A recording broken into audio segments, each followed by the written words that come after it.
Toni Kroos is the only player to have a 90% pass accuracy for 10 straight seasons. And excuse me? You think I'll cross and take my mans out, just kill yourself. In the trenches, 40 on my hip, I had to fix my... Don't be surprised when you see me in this. Just act right away, okay? Let's get it. No. Toni Kroos today and think of him as an absolute legend of the game. A World Cup winner, 6 Champions League trophies, dozens of domestic titles, and multiple individual awards under his name. In fact, there's only been one footballer in history to win a World Cup title and at least 5 Champions League trophies, and it's, of course, him.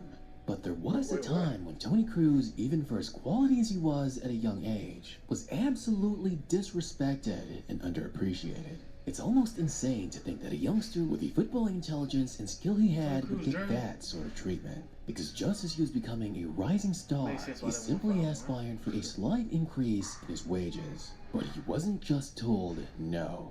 They told him, "We won't pay you because you're not a world-class player." But unfortunately, the lack of recognition was something he was all too familiar with in his days playing in Germany. Because at age 17, although his athleticism and pace were far from impressive, his composure, passing ability, vision, and overall intelligence of the game were far beyond his years. Even in the 2007 Under-17 World Cup, the teenage Toni Kroos was awarded the Golden Ball as the tournament's best player. Interestingly, even scoring the 3rd most goals and winning the bronze shoe. But despite doing all that, when it came to a list ranking the best wonder kids of 2007, he would be ranked 27th, coming in behind names like Fabio Coentrao, Angel Di Maria, Alexander Pato, and Giovanni Dos Santos. Back then, and I guess it's kind of true today, it's a world where speed and skills often steal the spotlight. And in that aspect, I guess Kroos didn't stand out all too much, but he possessed something far more important: a genius footballing mind. And you think at least Germany would have given him more recognition. But even at the club level, as the 17 years and 265-day-old Kroos made his debut for Bayern Munich in the UEFA Cup, the youngster would assist Miroslav Klose for a game-tying goal in stoppage time. Then the very next moment, he even scores a game-winning free kick. Just incredible for the German prodigy. But instead of showing him his flowers, former Bayern general manager and chairman had this to say, showing him his flowers. This pass is insane. General manager. What?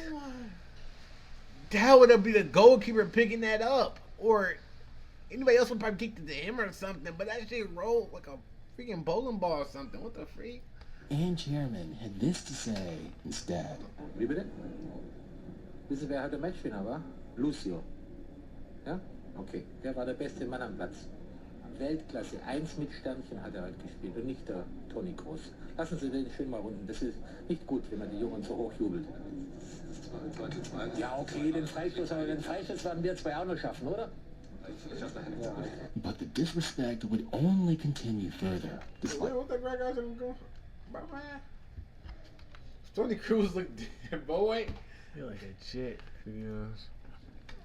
And composure of a true prodigy, Bayern would decide not to develop him further on their own, and instead sent him away on loan. Jeff Hardy best moments, bro.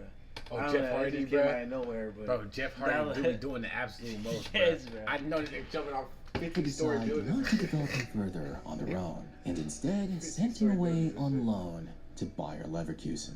Then when it came to the 2009 Under-21 European Championship, despite the fact that Kroos was the Golden Ball winner in the Under-17s, and even played amazingly in the qualifiers, for some reason German manager Horst Hrubesch would leave the 19-year-old out of the squad. But regardless of the constant rejection, Kroos would continue to put his head down and gain experience. And when Jupp Heynckes would take over as Leverkusen manager, he would immediately recognize the talent that Kroos had and decided to give the 19-year-old a starting position and a chance to prove himself. And although he looked much less exciting than other German wonder kids like Mesut Ozil and Marco Reus, who were already getting a lot of playing time in their respective clubs, Kroos and his playmaking was lethal, even going on to score 5 goals and providing 4 assists in a span of 5 matches, winning the Player of the Month award in December and January.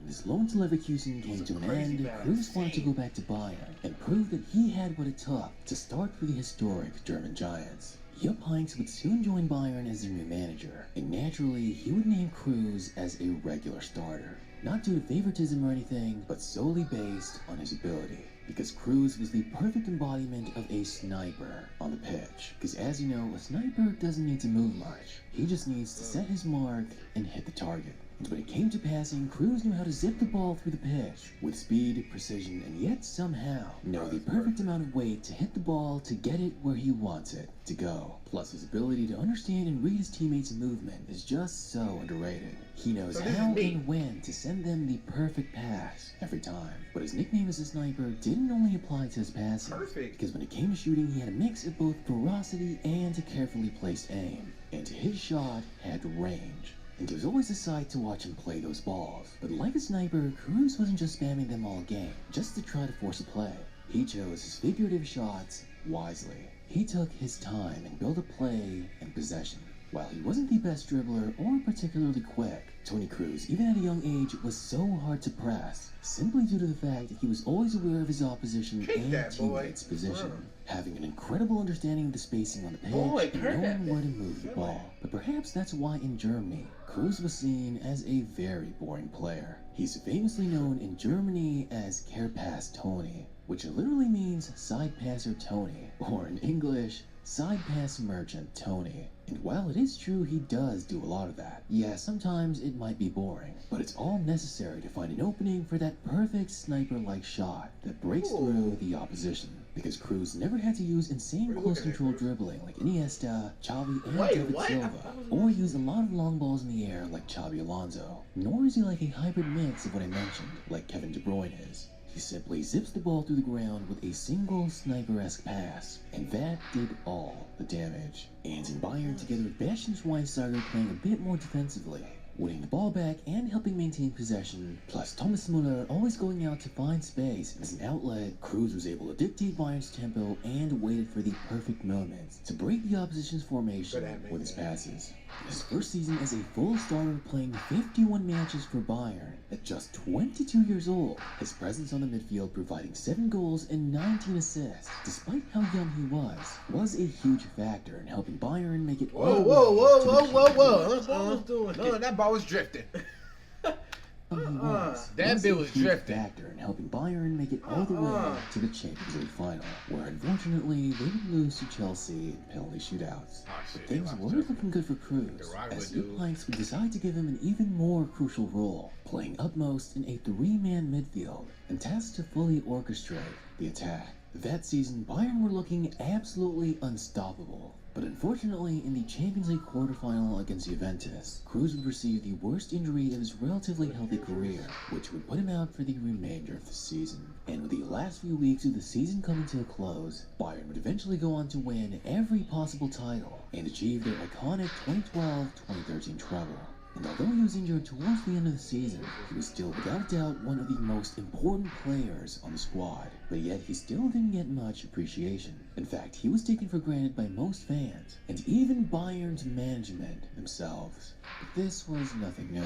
Just because they had some great players like Robben, Ribéry, Müller, Schweinsteiger, Philipp Lahm, and more, they failed to see the true importance of their sniper. What would only make it worse was not only would they fail to give him recognition, they would completely disrespect and reject his value to the club. Bayern would sign Mario Götze and give him all the attention, almost seemingly as to say as if he was a replacement for Toni Kroos. Heck, they basically might as well have said that Götze was more valuable and just overall better than Toni Kroos, because when Kroos went into contract negotiation talks with Bayern CEO Karl-Heinz Rummenigge, he would try asking for a wage increase, seeing as he was aware of how much the club were paying guys like Mario Götze over him. Because Kroos, for all his quality, was only being paid 6 million euros a year, and asking to bring it closer to around 10 million a year. Which, to give you some context, is about the same that Manchester United is paying Antony. Heck, a player like Kroos should be getting paid a figure closer to like what KDB is making today, at around £20 million a year. But instead of giving him even close to the number he was asking for, never mind the number that he was actually worth, Bayern CEO would offer no more than 6.5 million euros a year. Come on, dude. Alright, bro. Come on, dog. At least you're, bro. Man, play. Just leave, bro. Just leave. Actually, for me, W. My midfielder. No. Can you quit? It's not your freaking team. Freak.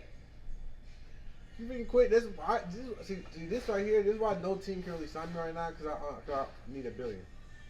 And they can't. They don't got enough like cap money for it. So that's why I ain't signing no freaking team like that. Face, we won't pay you more because you're not a world-class player. Now that is truly crazy. And well, Bayern CEO couldn't have been more wrong. Because in the 2014 World Cup, Kroos, at just 24 years old, was one of the most important players on their squad, starting every single match, scoring 2 goals, providing 4 assists, and even being named the man of the match in their iconic beatdown of Brazil. Ironically, the Brazilians even nicknamed him Garçon, or waiter in Portuguese, for delivering most passes to strikers on a platter, if you will. But even when Germany would lift the World Cup trophy, the player who was still least appreciated by German fans was Toni Kroos. There was so much praise for players like Müller, Schweinsteiger, Ozil, and many more, and rightfully so. But in the Cash Performance Index, the official statistical analyzer of the World Cup, Kroos had the highest rating of all players in the tournament, with a 9.79 out of 10. That is insane. But yet still, his country never really gave him much praise. It was after this that Kroos decided enough was enough, and thus he would leave Bayern in Germany to sign with Real Madrid. But of course, the response by the majority of people in Germany was rather negative. And German Real Madrid fans even claim that in Germany, no one really gives him the credit he deserves for being one of the best and most successful German footballers in history. And it still comes to a shock to me why he's never even really been liked by fans on the national team as well. But at the same time, it does make perfect sense, seeing as he was basically disrespected and underappreciated during his entire time in Germany. And now, well, the rest is history, really. In Madrid, he received all the recognition he deserved, both financially and in terms of respect. And it would pay off massively, giving him his flowers as one of the best midfielders of the last decade. And certainly one of the best passers of all time. While his goals and assists might not be anything insane, his metrics and playmaking last decade. It was literally there before one of the Vinny was best there. passers of all time. While his goals and assists might not be anything insane, his metrics and playmaking and passing are absolutely mind-blowing. Toni Kroos is the only player to have a 90% pass accuracy for 10 straight seasons. And Excuse me? I didn't know all that. 10 straight seasons? 92, 92, 94, 94, 92, 93, 93, 94, 94, 95, 95. Bro, he's probably Real Madrid and won most of their matches. Oh, yeah. Oh, yeah. With the freak pass accuracy, that nigga don't make mistakes. Yeah. He don't make mistakes. Yeah. He don't got nothing to learn from. This is crazy, bro. Bro, my statistics is 100%, bro.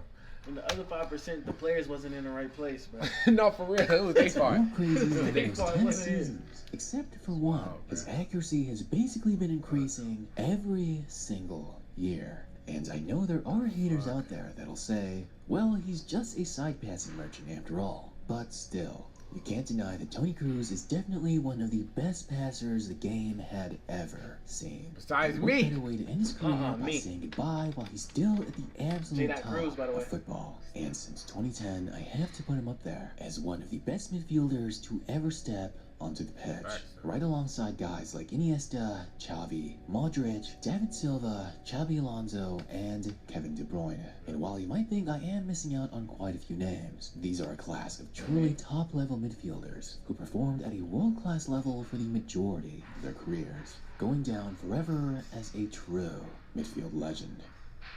Yeah, bro. That nigga Toni was different, bro. I ain't gonna lie. See, Real Madrid rolled to the final. The last game of this, I coached him. Well, what? No. I coached him in the last game. Heard you want to talk to them about. Heard that you trying to get involved with it. Heard that you trying to come by.